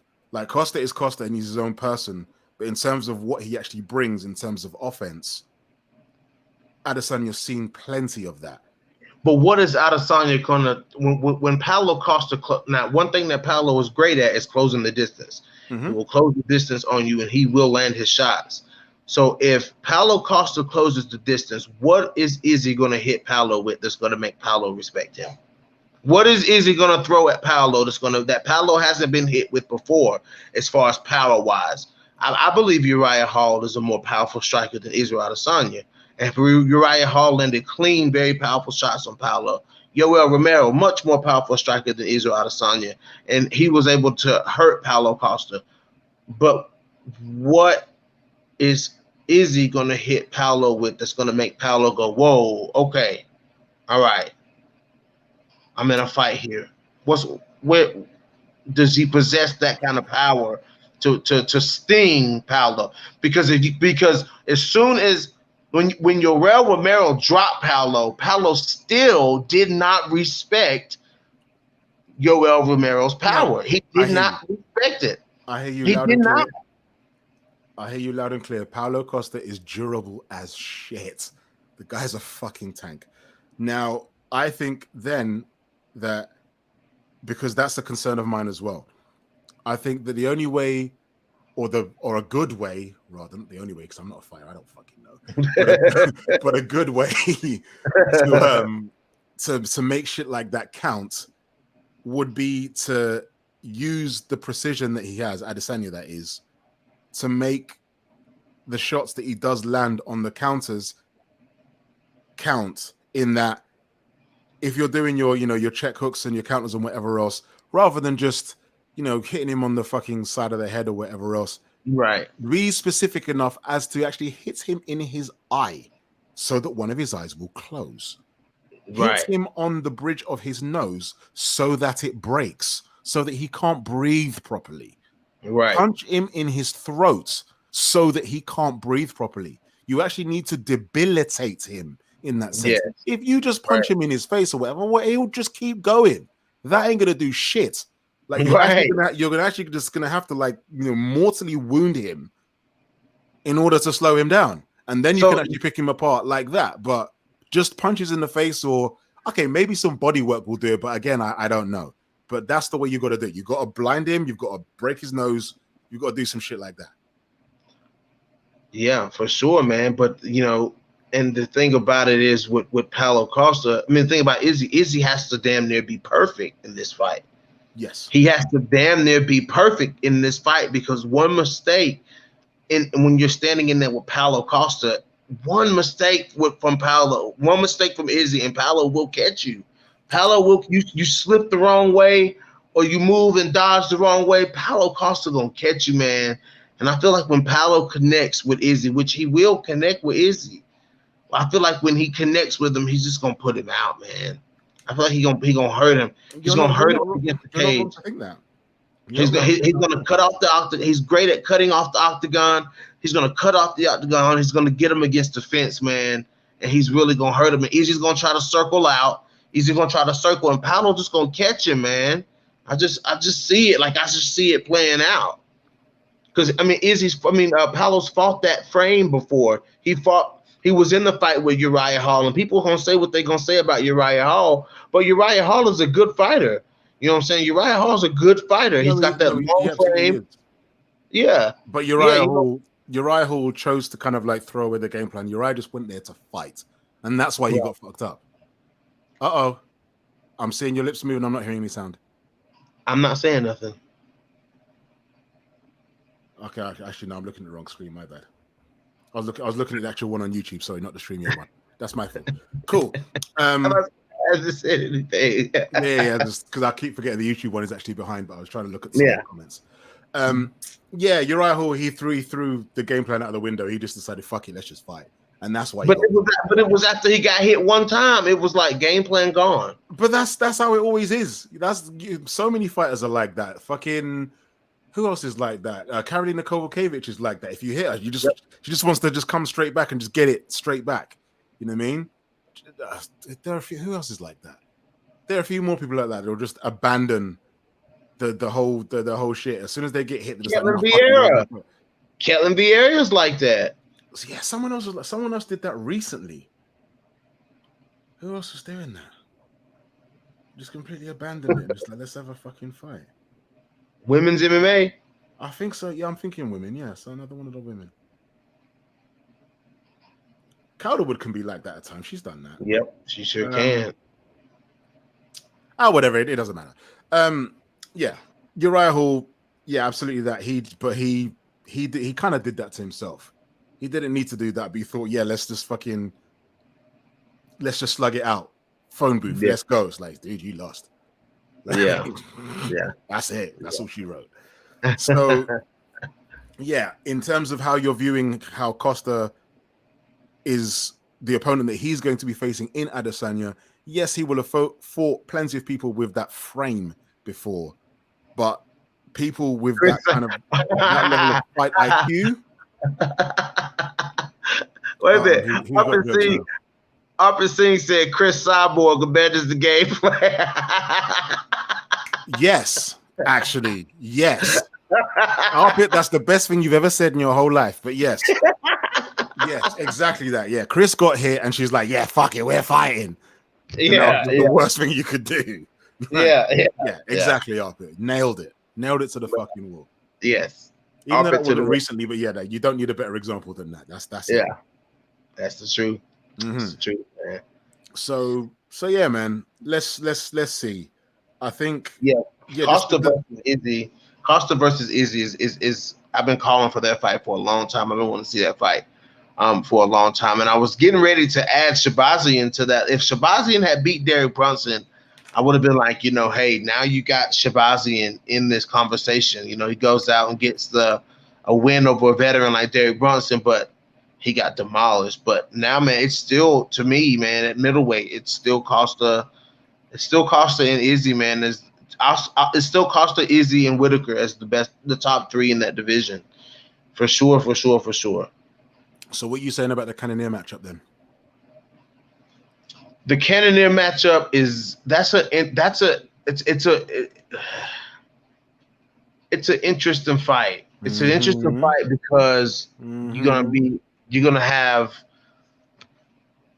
someone who's much bigger than fucking Robert Whitaker, man. Much bigger than Robert Whitaker. And Robert Whitaker, as we've seen what happened at range when Robert Whitaker fights somebody out of his range, he has a lot of issues with that. Versus Yoel Romero was more somebody that with the same range. I think he may have even had the reach advantage on Yoel Romero. Maybe not. But Whitaker struggles with rangier fighters. And Cannonier has those long arms, man. Whitaker just has to tighten up that when he rushes in. When he rushes in with his head up. Lunging over it, extending. Oh, yes, my God. Man, I was watching that fight through my fingers. I'm just like, he's gonna get him. He's like, stop doing that. Yeah. You know what I'm saying? And Cannonier is good. Jared Cannonier is good, man. He can win this fight. And the thing that I say about Whitaker when it comes to Paulo Costa versus Whitaker, which is a potential matchup here. I don't see Whitaker standing really much of a chance against Paulo Costa, man. I don't see if Paulo Costa becomes the champion. I don't see Jared Cannonier, Robert Whitaker, easy. I don't see anybody touching him, man. Maybe I don't know, man. Somebody's gonna have to really emerge there to fight somebody like Paulo. I don't see any of those guys beating Paulo, man. I see Paulo beating all three of those guys. Paulo he's just a killer, man. He's a killer, bro. He's a killer. No, but dude, here's the thing. Like, in essence, for all intents and purposes, Paulo Costa is like a fucking middleweight version of Jessica Andrade. In that his brutality is his superpower. Like, right. If there's a way for whoever his opponent is to take away the thing that he does best, he doesn't really have a plan B. He really doesn't. So whether that is actually like staying at range and picking apart from the outside, whether that means taking him to the ground and just making it like some, GMP or submission attempts type shit for 15 or 25 minutes or whatever the fuck, who the fuck knows? But right. We haven't yet seen a fight with him where he hasn't been able to just punch fuck out of someone. We just haven't seen it. Someone needs to put him in a scenario whereby he can't punch fuck out of someone, and then we'll see what he can do as an actual mixed martial artist. Right. Because that's what he does. He just punches fuck out of everyone, which is why he's undefeated. so let's see. Like, he said he just punches the fuck out of everyone. That's why that's the truth, dude. It is, man. He's got that berserker style. Man. Yeah, it is what it is. Someone with enough, enough sense, enough fight IQ to be like, right, here's how we neutralize this. Once he doesn't have this, what does he have? Right. So that's the same with any fighter. See, I don't think Izzy is well-rounded enough to come up with that. I don't think he's well-rounded enough to exploit another aspect of Paulo Costa's game, because Paulo is a black belt in Brazilian Jiu-Jitsu. Not as if we've ever seen it in the UFC, but he is a black belt. You know what I'm saying? So what else could Izzy really expose on Paulo Costa? That's the question. What could Izzy expose? No, but that's just it. We need to see it. It doesn't matter. Need to see. Yeah. Fucking Caitlin Chukagian is a brown belt in jiu-jitsu, but she got subbed. Yeah. Like, it doesn't matter what your belt is. It's just in that situation, can you deal with that person then? You know what I mean? You got your black belt from rolling with X amount of people for X amount of years. But in that situation there, with that person, with that weight, with that amount of sweat, with that amount of noise, with that amount of instruction, you can only hear bits of from your corner shouting out at you in 2 different languages at the same time. What are you doing? Yeah. That's what it is. It's all about that moment. It doesn't matter what the fuck you did to get there. It's just that's it. Facts. That's 9 times out of 10, it might go a different way, but you're not going to get 9 times to do it. You've only got that one. What are you doing? You're right. You're absolutely right, man. So let's see. Let's see. You know, it's not a question of whether you can't be like, oh yeah, well, he's got a black belt, so we can't take him to the ground. It's more that we know for a fact that he punches fuck out of everyone. So let's get rid of that, and let's see how instinctive it is for him to go to draw for the black belt locker. How quick can he go there? Yeah. Before he gets taken advantage of, before I get his neck, or before I get his arm, or before I get a fucking leg lock or a calf slicer or whatever the fuck. How quick can he get there? Because he's always been fine with plan A.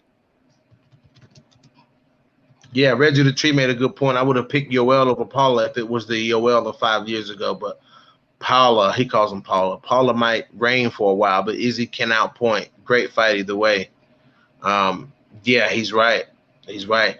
Now, Arpit, man, you're going to have to wait till next time, man. We get ready to shut this thing down. Me and Stamina have been on here for a while. I got things to do today. Today is my nephew's birthday. I got shit to do. So, yeah, guys, great session, great cooking session. As always, guys, I don't know why Arpit don't want to come on often. He comes in and lays the shit down. Great sessions always with my boy. Not Arpit, my boy Stamina. Great sessions with Stamina, of course. He needs to come in more often and join up with your boy. Dude, I'll come here whenever I get the notification. Okay, it's fucking lockdown. I'm in my house. I'm at my computer. There's nowhere for me to be on the planet except right here. Yeah. I'm here at all times. But if I don't get notified, then this is what. Oh, before you go though, I just saw you put in the. Well, not just saw you, but about 5 minutes ago, you put in the comments in the Andrade eye pairing. I wins. Yeah. Houseway. I feel like Jessica Andrade. I mean, Jessica I is very hard. Like I said, very hard to finish. And Jessica I has good boxing. Like people sleep on Jessica I's boxing. Her stand up is good. Like she has good stand up. But she does. I mean, she does. Jessica I has decent stand up. Her stand up is decent. It's not the. Come on, Stamina. Let's be real, man. Come on now. Jessica I is a decent boxer. Oh my god. Oh.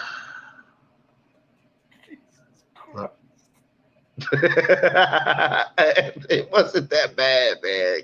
It wasn't that bad.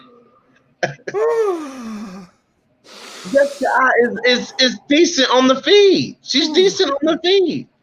She's not the best, but she's Stamina FC wilded, man. He wilded. He really wilded. You wilded, Stamina. Her stand-up is not that bad. Jessica I overall has decent stand-up. She outstruck Chukagian. She outstruck Chukagian. The fighter that before she's even thrown a punch is walking forward like this. Yeah. With tensed arms and her shoulders by her fucking ears at all times. Yeah, no, that's weird. That's weird. Never have any power because she just throws them like that. Like, yeah. No, she has substandard boxing, dude. Substandard. I mean, when Jessica I throws those looping hooks that she throws, she loves to throw hooks. She cracks people with those hooks. I mean, she's decent on the feet, but if Jessica I can be, I've seen Jessica I attempt to strike at range before. I've seen her do it. You know what I'm saying? I've seen her strike at range with girls. Use a good jab, establish a good jab. If she can establish a good jab on Jessica Andrade, that's the key to really beating Andrade is a jab. If you can jab Andrade and just not be there when she swings those huge hooks, you know what I'm saying, then you can beat Jessica Andrade. And Jessica I is the bigger fighter. She's the bigger fighter. You know what I'm saying? So I think she'll be able just to be bigger and longer than Jessica Andrade. Yeah, but see, that's the thing, though. It's exactly that. Like Jessica, the only way Jessica has been beaten is by being out techniqued. You can't out muscle or out brawl her. Like as even though it was only 40 and something seconds, Whaley beat her as quickly as she did, not because she out muscled her, but because they knew what tendency she had. And they just set traps for her from the jump, and she played into every single one because of how one track she is. She's just a very one beat fighter. There's not a lot of subtlety or nuance or tactics to what she does either, which is why that second Rose fight was so interesting, because all of a sudden, just when I thought that fucking PRVT was a completely wasted fucking gym, they've actually taught her something. It's like, okay, cool. So to matters current, Jessica I is also not a cerebral fighter. She's not going to out technique anyone because she never has. You know what I mean? So therefore, whatever punches she lands, Jessica Andrade has never had a problem taking one to give one. She's done that in every single fucking fight ever. And Jessica doesn't fight very well. I doesn't fight very well going backwards. No, she doesn't. But I just don't. I feel like the size will be a thing here. You know what I'm saying? I feel like the size is only an advantage if you can use it. Otherwise, it works against you. Stefan Struve. I bring him up all the goddamn time. If you if you don't know how to use it, it's no good to you. Big for nothing, as the Jamaicans would say. You know what I mean? It's just like, nah. Jessica doesn't really make the most of what she has, which is why even the wins that she's had at flyweight, the division that she's apparently supposed to be in, she hasn't even managed to use this size that you're praising her for now to her advantage in her other fights. Well, the girls that she's fighting have been her size or bigger. I'm talking when I was using her size, I was talking about in comparison to Jessica Andrade, not in comparison to Chukagian. I mean, those are girls her size. Chukagian's bigger than Jessica. Yeah, Chukagian's taller than her. Chukagian's skinny as shit. Chukagian ain't bigger than anyone. She's just tall. That's funny, dude. That's funny. I mean, she is tall, yeah. But I mean, but Jessica I is one of the bigger flyweights in the division. She is. And yet, it didn't help. That's my point. But it would help in a fight with someone like Jessica Andrade. Yeah, Andrade fought as a 135er, a severely undersized 135er too. I mean, you know, George Page made that note, but so then it shouldn't really be that much different then, because Jessica I was also undersized at bantamweight, but not as. I mean, she was undersized, especially in the fight with Miesha Tate for sure. Yeah, that fight with Miesha, I mean, Miesha was a big bantamweight compared to Jessica I. So yeah, you're right. I don't know, man. I'm just talking. I'm just rambling. I'm not gonna keep talking. I'm not gonna keep going back and forth with you, Stamina. Now you all the way across the pond and shit. I ain't gonna keep going back and forth with you, dog. Well, guys, this has been a nice, good cooking session. I got to get out of here, though. I appreciate everybody that's come through the comment section. Great session on Sundays, guys. I'm gonna try to start. Hitting these post-fight discussions right after these cards, man. Like the next day after these cards, I'm gonna try to start hitting these things like that. It's just time consuming, but for sure, guys. You guys give a good shout out to my boy Stamina MC, came in and cooked. Everybody in the comment section, Arpit Singh, George Page, Marcus Bell, Bloody Canvas MMA, everybody that came through, we appreciate it. We appreciate it. You guys smash that like button. And any closing thoughts, Stamina? No, not for now. We've done good work today. Oh yeah. You never know. I'm just trying to assess the possibility / likelihood of maybe taking on the come get this work thing. that Coach was doing for a little while. So like having a little midweek session to just chat about whatever the fuck there. Because obviously Coach was doing it for a while, then he just got mad busy. Then Dennis Espinosa was doing it for a while, then he got mad busy as well. As I said, it's quarantine. I'm here. I don't do a goddamn thing, but I just want to know. I've never streamed anything in my goddamn life. So actually just understanding the logistics of what technologically is required to make it happen. Because I imagine that most of you guys are like Windows and PC users. I have a Mac because I make music, hence microphones and shit. But so well, if you need tips, bro, I can definitely throw them out there to you. I have no problem doing. Do you use a Mac? No. That's kind of my problem, because I think most of the things that you're going to recommend to me I can't use, because a lot of this stuff that everyone's saying, oh yeah, I use that, it's Windows only. It's just like, fuck. So I've just got to work out a solution for me, and if I can find one, then I'll do it. Well, for what I'm doing right here, for what this is, what I'm on right now is actually, I'm only using my phone for it. But when I use like OBS Studio and stuff like that, which I don't really use it anymore, I just really been using StreamYard because it's so easy to use, so easy just to boom, you're live. Because OBS Studio, it runs your computer hard, it glitches real bad in and out. Sometimes it cuts out on you. It runs your CPU hard, versus this is just easy. You just log in, boom, and bam, here we are. You know what I'm saying? So this format to me is, if I want to, get a new computer and use OBS paired up with this and like have visual cool stuff on the screen, I could do that, but I just rather sit here and talk, bro. It is what it is. Makes sense to me. I just want something simple as well. I'm not really gonna have some 12-person Zoom conference type shit. You know what I mean? It's just like, well, this is the way to do it. Like if you're doing that, this is the best way to do that. So it is what it is. But guys, we're gonna get out of here, guys. I'm gonna shut this thing down, guys. We will catch y'all on the flip side, and we out of here. Peace out.